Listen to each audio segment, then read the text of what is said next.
So firstly, there is a variety of governance measures already in place around SRM, or that will be relevant to SRM.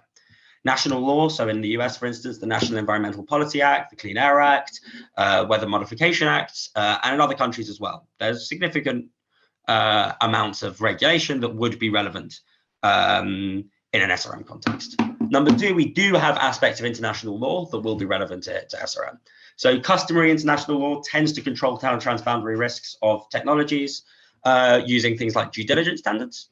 We do have treaties that will impact SRM. The Vienna Convention and Montreal Protocol will probably impact SRM and its impact on the stratosphere. I believe there was some discussion of this in the recent UN EAP report.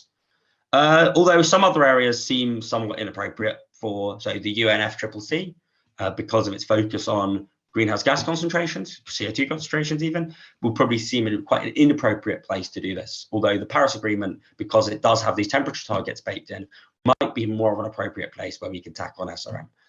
There's also, much more so than the formal governance, there's informal governance around SRM. There's there has been for a long time a taboo around talking around SRM. This is a form of governance.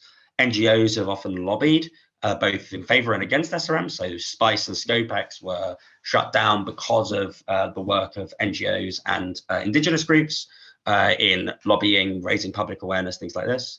We might have ethics boards. So again, one of the other reasons SCOPEX was shut down was because of its ethics board recommending this. Self-regulation of the knowledge network, which might include things like principles, norms, so things like the Oxford Principles and stuff like this, will allow us to govern research. Although these informal governance, they typically don't govern deployment because they're really governing the scientists and those in the knowledge network rather than state level deployment, which is likely what we would see.